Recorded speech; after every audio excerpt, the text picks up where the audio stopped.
Our world is so digital now, and that includes our kids' worlds. So, keeping them safe online, well, that's become one of the biggest challenges for all of us, parents, teachers, and law enforcement. Today, we're going to dive deep into this very real threat. We'll explore where it's happening, how it works, and what's being done to fight back. This quote really just nails it, doesn't it? The virtual worlds where our kids are building, playing, and connecting with their friends, those are the exact same places where predators are now actively hunting. It's a really sobering thought, and that's exactly where our story begins today. All right, so here's how we're going to break this all down. We'll start by looking at the predator's new playground and their step-by-step playbook. Then we'll get a sense of the sheer scale of this crisis and meet the folks who are fighting back. We'll also unpack that huge debate around encryption, and we'll finish up with what you can do to help keep the kids in your life safe. Okay, let's jump in. The predator's new playground. So where is all of this actually happening? Well, increasingly, it's happening right inside the games that kids love. We're talking about platforms like Roblox and Minecraft, which were designed for creativity and fun, but have been co-opted by offenders as their new hunting grounds. The key to their whole method is deception. These aren't some obvious monsters hiding in a dark corner of the internet. According to police detectives, they're master manipulators. They use the game's built-in chat features to just blend in, pretending to be another kid. And that is exactly how they make that first crucial connection. And this isn't random. Law enforcement has identified a very clear, methodical process that predators follow. It's basically a playbook, and it's designed to systematically break down a child's defenses, one step at a time. This whole process builds very methodically. It starts innocently enough, right inside a game. But the crucial turning point is step 2, isolation. That's when they move the conversation to a private app, like Discord, away from any potential oversight.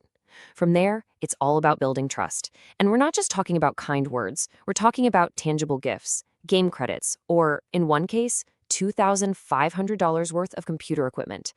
Once that trust is established, the pressure for images begins.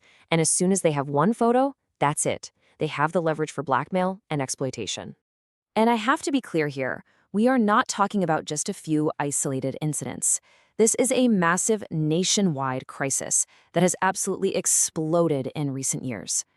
The numbers are just staggering. In just one county, San Diego, cases have skyrocketed by 300% since 2019. And you can probably guess a big reason why. The pandemic pushed kids' lives even more online, and it basically acted as a massive accelerant for this crisis. Now, to fight a problem on this scale, you need a response that's just as big. And that's where the National Internet Crimes Against Children Program, or ICAC, comes in.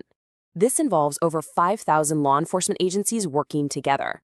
The numbers here really speak for themselves. Hundreds of thousands of members trained, and nearly 90,000 arrests. It is a massive coordinated effort. So who exactly is on the front lines of this fight? Well, it's really a two-pronged attack. You've got law enforcement operators on one side and academic researchers on the other, both working to get ahead of the problem. You can think of the ICAC task force as the special forces in this war. These are the people running undercover operations, conducting forensic examinations of devices, and prosecuting offenders. They are the primary group tackling this issue head-on. But enforcement alone isn't enough. On the other side, you've got researchers. They use these highly structured methods, like the PRISMA framework, to systematically review all the scientific studies on cyber grooming. They're trying to separate the signal from the noise to identify the core risk factors and figure out which prevention strategies actually work. And you can see this academic focus is really intensifying. There's been a sharp rise in research coming from both social sciences, the folks who study behavior, and computational sciences, the people building detection tools. This combined approach is accelerating, really driven by advances in AI and a deeper understanding of predator patterns. Okay, now we get to what might be the most complex and controversial part of this whole fight, the battle over encryption. It basically pits two fundamental rights against each other, the right to privacy and the need for protection. So what is end-to-end encryption? Well, think of it like a digital lockbox. When you send a message, it gets locked up, and only the person you send it to has the key to unlock it and read it. Not the company that runs the app, not the government, no one else can get inside. And this creates a huge dilemma. On one hand, the UN calls encryption a basic building block for security. It protects children's private data from being misused and is essential for people like activists and journalists. But on the other hand, that same unbreakable lockbox gives criminals a safe space to operate. It prevents automated tools from detecting known abuse images and could cause reports of this stuff to law enforcement to just plummet. It's a true catch-22. So with all these complexities, the first line of defense often comes right back to the home.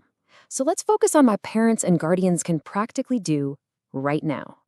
Law enforcement experts offer this really clear, actionable advice. It's about creating some environmental controls and just having open communication.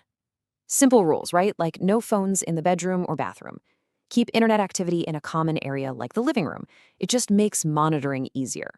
A huge one, only talk to people online that you know in person.